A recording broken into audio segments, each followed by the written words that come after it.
Eternal Sleep Story, Pablo Escobar. Introduction and Early Life.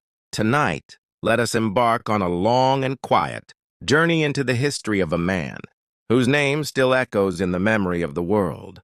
His name was Pablo Emilio Escobar Gaviria. Born in the heart of Colombia, a man who would rise from humble beginnings to become one of the most powerful and feared figures in modern history. His story is not only the story of crime and power, but also of a country, of a society, and of the shadows that human ambition can cast when left without restraint. We begin in Colombia, a land of mountains and rivers, of cities filled with music and culture, but also a place that has known hardship and violence for much of the 20th century. In the 1940s and 1950s, Colombia endured a period known as La Violencia, a time of civil conflict between political factions, where thousands of lives were lost, and where distrust and fear shaped the daily lives of ordinary people. Out of this environment, a young boy named Pablo would grow, watching and learning, always searching for opportunities, always aware of the imbalance of wealth and power that surrounded him. Pablo Escobar was born on December 1st, 1949. In the city of Rio Negro, a short distance from Medellin, which would later become the center of his empire. His father was a farmer, and his mother was a schoolteacher. They were not wealthy people, but neither were they destitute. In many ways, they represented the struggling middle of Colombian society, working hard, yet rarely advancing, living each day with both hope and uncertainty. From a young age, Pablo was not like the other children. Teachers would later say that he was intelligent but restless, ambitious but unwilling to follow rules. He did not like being told what to do, and he carried within himself a certain defiance that set him apart. As a boy, he was known to steal small things, bicycles, radios, and even gravestones from local cemeteries, which he would resell for profit. To him, everything was a transaction. Everything could be turned into an opportunity. As Pablo grew older, he began to understand the power of money. In Medellin, the city that was rapidly expanding with industry and migration, wealth was not evenly distributed. There were the wealthy elites who lived in comfort, and there were the poor who lived in the crowded neighborhoods on the hillsides. Pablo looked at this imbalance, and instead of accepting it as the natural order, he began to imagine himself on the other side of it. He wanted more, and he wanted it quickly. By his teenage years, Pablo Escobar was already engaging in small criminal activities. He sold fake lottery tickets, he smuggled cigarettes, and he found ways to make money that most others would not even consider. It was not only greed that drove him, but also a desire for recognition, for respect, and for a form of control over his life. In a country where opportunities were scarce, he believed that rules were only obstacles to be bent or broken. There is a story often told about Pablo's early years, that he once declared to his friends that he would one day become president of Colombia, or else he would die a millionaire. Whether or not those words were truly spoken, they capture the essence of his ambition, limitless, bold, and fueled by an imagination that refused to accept poverty or obscurity as his destiny. During the 1960s, Pablo Escobar became more deeply involved in smuggling and small-scale crime. Colombia at this time was already becoming a route for illegal goods moving across borders, and young men with courage and cunning could find their way into these networks. Pablo proved himself capable of negotiation, of intimidation, and of organizing people around him. He built small gangs, and he began to establish the reputation that would follow him for the rest of his life. His early ventures may have seemed insignificant compared to the empire he would later command, but they were the foundation. He learned how to move contraband, how to avoid the police, how to bribe officials, and how to build loyalty among those who worked for him. More than anything, he learned that fear and generosity could be used together as tools of power. He could terrify his enemies, but he could also support the poor, offering them money, gifts, and opportunities that they would never forget. By the end of the 1960s, Pablo Escobar was no longer just a street criminal. He was a rising figure in the underworld of Medellin, someone who was preparing himself for something larger, something far beyond the smuggling of cigarettes or the theft of cars. A new trade was beginning to emerge in Colombia, one that would soon change the nation forever: the trafficking of cocaine. And it was here, at this moment in history, that the restless young man from Rio Negro would find the path that would carry him to unimaginable heights of wealth and power, and also into the deepest darkness of violence and tragedy. As the 1970s unfolded, the world around Pablo Escobar was shifting. In the United States, the demand for recreational drugs was increasing rapidly, and among them, a white powder called cocaine began to emerge as the most desired, the most glamorous, and soon, the most profitable substance of all. At first, it was used only among the wealthy and the elite, in clubs and private gatherings, a symbol of excess and power. But very quickly, demand spread outward, and the hunger for this drug would reshape entire economies and societies. Colombia, with its geography, its mountains, its remote airstrips, and its already existing smuggling networks, became the perfect ground for the rise of a new kind of empire. Pablo Escobar recognized this opportunity earlier than most. To him, cocaine was not just another product. It was the key to unimaginable fortune, to influence, and perhaps even to the political power he had once spoken of in his youth. By the mid-1970s, Escobar and his associates had begun building routes, laboratories, and networks that would later be known collectively as the Medellin Cartel. They established connections with producers in the jungles of Colombia and Peru, where the coca plant was grown and harvested, and with distributors who could carry the finished product into the United States. Small aircraft, hidden in remote valleys, would transport tons of cocaine across borders. The profits were astonishing. A shipment that cost only a few $1,000s to produce could be sold in the United States for millions. Pablo Escobar quickly became the center of this growing trade. His skills as an organizer, his ability to inspire loyalty, and his willingness to use both violence and generosity gave him an edge that few others could match. Within only a few years, he was no longer just another trafficker. He was the leader of a vast and secretive empire, commanding thousands of workers, pilots, chemists, and assassins. With this wealth, Escobar transformed his own life and the lives of many around him. He built mansions, ranches, and even a private zoo filled with exotic animals from around the world. He purchased fleets of cars, planes, and even submarines to move his product. But he also poured money into the communities of Medellin. In the poorest neighborhoods, he built housing, soccer fields, and schools. To many of the poor, he became known as a kind of Robin Hood, a man who took from the rich and gave to the poor, though in truth, his fortune came not from the wealthy elite, but from the countless people addicted to the drugs he supplied. This duality defined Pablo Escobar. On one side, he was feared as a ruthless and violent criminal, responsible for countless deaths and unimaginable suffering. On the other side, he was loved by many of the poor, who saw him as a benefactor and protector. This contradiction made him both more powerful and more dangerous, for it allowed him to move with the support of ordinary people, even while waging war against the state itself. By the early 1980s, the Medellin cartel was responsible for the majority of the cocaine entering the United States. Some estimates suggested that at its height, Escobar's operation supplied as much as 80% of the world's cocaine. The profits were staggering. It is said that Pablo Escobar was making as much as $70 million a day, so much cash that he stored it in warehouses and even buried it in fields, losing millions each year to rats and mold, simply because he had too much to spend or even to count.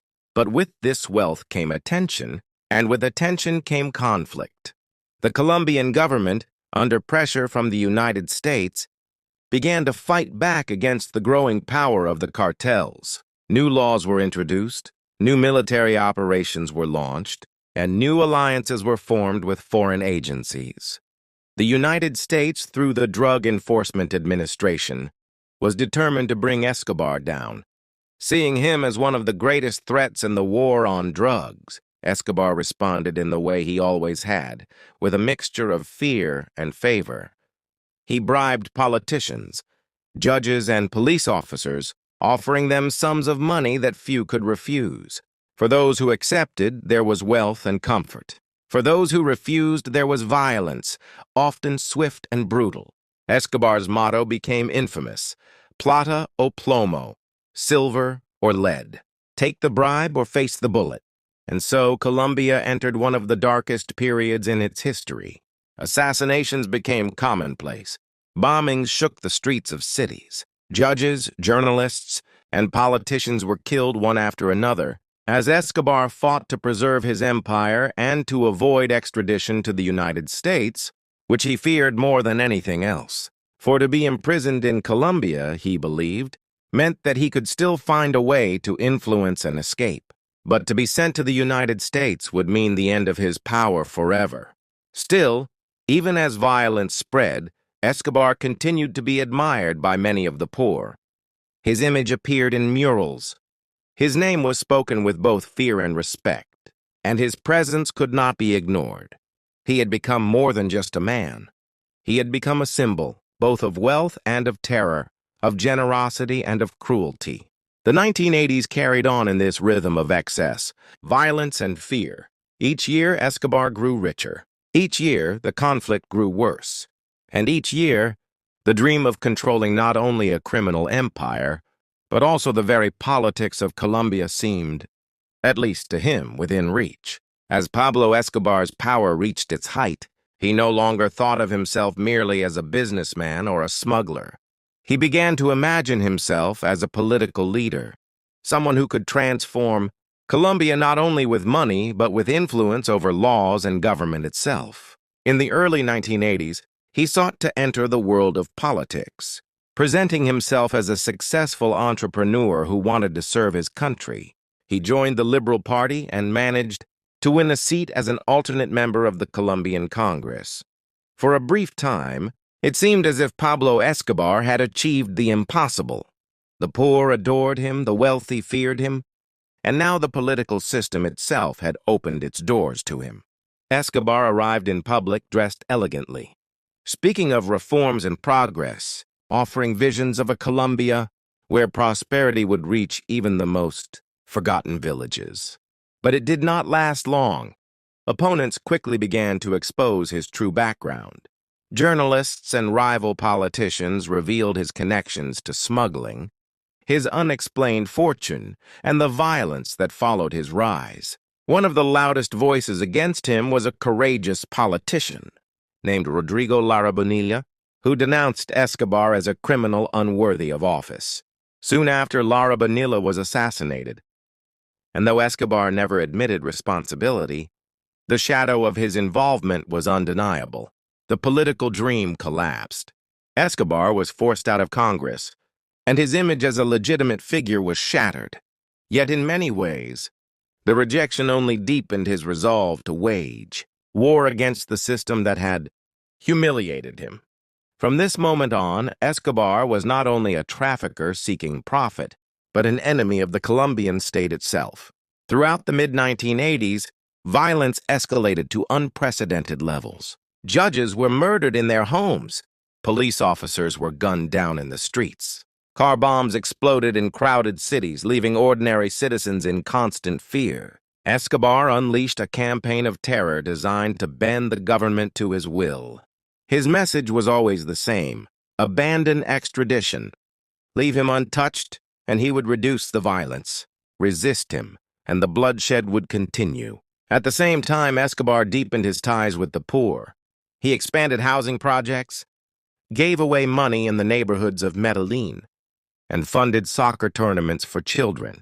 Entire communities protected him, hiding him from authorities, celebrating him as a man who gave them dignity and opportunity in a world that had long ignored their suffering. For many, it was easier to love Escobar even knowing the violence, than to trust a distant government that had failed them for decades. Internationally, however, the image was very different. In the United States, Pablo Escobar was labeled the most dangerous criminal in the world. Law enforcement agencies poured resources into tracking him, mapping his networks and seizing his shipments. In Miami, Los Angeles, and New York, cocaine addiction surged, bringing crime and despair to American cities. Escobar became a symbol of the global drug trade, and his name was spoken with urgency in the halls of Washington. Despite this, Escobar seemed untouchable. His fortune was so vast that Forbes magazine listed him among the richest men in the world. He built his own fortress-like estate, Hacienda Nápoles, where he kept hippos, giraffes, and elephants, where he entertained guests with luxury few could imagine. Yet even there, surrounded by beauty and wealth, the shadow of violence never left. He trusted few, and betrayal was always near. By the late 1980s, the conflict reached a breaking point. Escobar's cartel was challenged by rivals, especially the Cali cartel, who sought to take control of the cocaine market. At the same time, Colombian society grew weary of the endless killings, the fear, and the uncertainty. The government, under heavy pressure from the United States, increased its efforts, forming elite units to hunt Escobar and strike at his empire. In 1989, Escobar escalated his war to a level Colombia had never seen before. He targeted not only politicians and police, but civilians as well. He ordered the bombing of Avianca Flight 203, killing over 100 innocent passengers, in an attempt to assassinate a presidential candidate. He planted bombs in cities, striking at random, creating terror on a scale that shocked the entire world. For many Colombians, even those who once admired him, this was the moment when admiration turned to fear and support became silence. And yet, Escobar continued to maneuver. He offered deals to the government, promising peace in exchange for protection against extradition. He suggested that he would even surrender if he could serve his sentence in Colombia, under conditions that he himself would design. For him, the most important goal remained the same: to avoid being sent to the United States, where no amount of money or influence could save him. As the 1990s began, Pablo Escobar stood at the very center of a storm. His wealth was unmatched, his power extended across borders, and his influence penetrated every level of Colombian society. Yet at the same time, his enemies had multiplied. The Colombian government, the United States, rival cartels, and even parts of the public were now determined to see his reign brought to an end. Escobar's obsession with avoiding extradition defined these final years of his life. To him, dying in Colombia was acceptable, but living in a prison cell in the United States was unthinkable. To prevent this, he offered the government a bargain. He would surrender, serve a prison sentence, and end much of the violence, as long as he was guaranteed never to be extradited. And astonishingly, the government agreed. But Pablo Escobar did not enter an ordinary prison. He built his own. Known as La Catedral, it was less a prison than a fortress designed to his liking. Inside its walls were luxury accommodations, spacious rooms, a soccer field, and even hidden passages. Guards were loyal to him. Visitors came and went freely, and business was conducted as usual. To many Colombians, it was an insult, proof that the state could not control the man who had terrorized the nation. Yet Escobar's arrogance inside La Catedral would prove his undoing. Even within this sanctuary, he continued his criminal activities, ordering killings and managing his empire. When word of these actions reached the public, the government decided to act. In 1992, they attempted to transfer Escobar to a real prison. But before they could succeed, he escaped into the mountains, once again a fugitive, now hunted more intensely than ever before.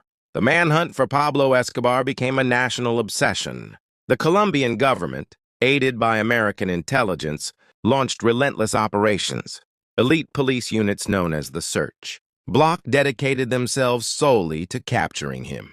At the same time, a vigilante group known as Los Pepes believed to have ties to rival cartels and perhaps even to elements within the state, began targeting Escobar's associates and family.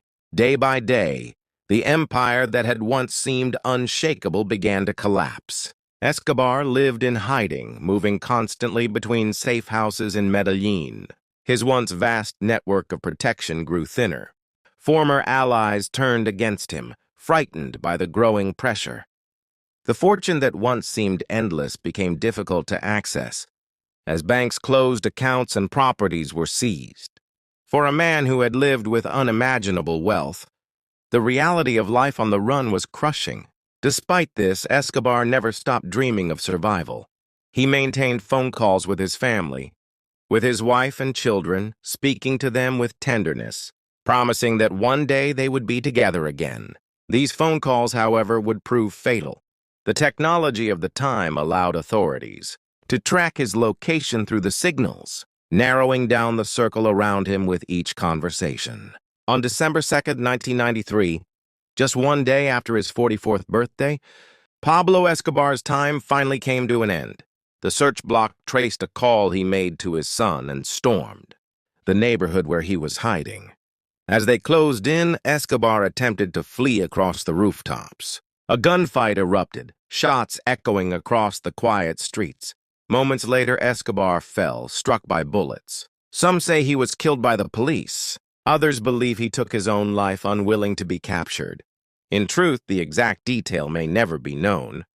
But the result was certain. Pablo Escobar, the most feared man in Colombia, was dead. News of his death spread rapidly. For some, it was a moment of relief, a sign that Colombia might finally find peace after years of terror. For others, especially the poor of Medellin, it was a moment of sorrow. Thousands came to his funeral, weeping openly, honoring the man who had built their homes, given them food, and treated them with dignity. The duality of his life remained even in death. A ruthless killer to some, a generous benefactor to others. The legacy of Pablo Escobar is complex. He was responsible for unimaginable violence, for corruption that weakened the state, for fueling an international drug epidemic that harmed millions. Yet he also revealed the desperation of the poor, the failures of government, and the ways in which one man could exploit inequality to gain extraordinary influence. His story is not simply that of a criminal, but of a society that allowed such a figure to rise. Even today, decades after his death, Escobar's name continues to echo. His former zoo still has hippos, now wild in the Colombian countryside, a living reminder of his excesses. His image appears in television shows, films, and books where he is sometimes demonized, sometimes romanticized. For many Colombians, the memory remains painful, a symbol of a time when fear ruled daily life. And yet for others, he is remembered as a man who gave voice to the forgotten, however dark his methods may have been. In reflecting upon Pablo Escobar's life, one sees the contradictions of humanity itself, the desire for power, the hunger for wealth, the willingness to harm, and the occasional urge to help. His story is not a story to glorify, but a story to remember, for it reminds us of what can happen when ambition meets opportunity in a world unprepared to contain it. And so, as the night deepens, and as we close this long account of his life, let the memory of Pablo Escobar be not one of admiration, but of contemplation. For in his story lies a warning of what may arise in times of inequality, of how violence can spread when left unchecked, and of how even the most powerful eventually meet their end. Even as we reach the end of his story, there are still many threads to explore, for the life of Pablo Escobar cannot be summarized only in battles and wealth. To understand the man fully, we must also reflect on his private world, his family, his contradictions, and the way in which his shadow continues to stretch across time. Pablo Escobar was not only a criminal empire builder, he was also a husband and a father. He married Maria Victoria Henao when she was just 15 years old, and though their relationship was marked by his affairs and his dangerous lifestyle, she remained loyal to him until the very end. Together they had two children, Juan Pablo and Manuela. To his family, Escobar showed a side that the public rarely saw. He was protective, tender, and deeply concerned with their safety. Stories are told of him, burning stacks of banknotes simply to keep his daughter warm on cold nights, while they hid from authorities. These moments remind us that even in figures who seem larger than life, the ordinary bonds of love and care remain. But Escobar's love for his family also became one of his greatest weaknesses. His phone calls to them revealed his location in his final days, leading directly to his death. His desire to remain connected to those he loved most was stronger than his instinct for survival. In this sense, the same passion that gave him strength also brought about his downfall. Thank you for spending this quiet hour with us, listening to the story of Pablo Escobar. If you enjoyed this video, please remember to leave a like and subscribe for more calm bedtime history. Your support helps us create more peaceful stories for you to fall asleep to. Good night and sweet dreams.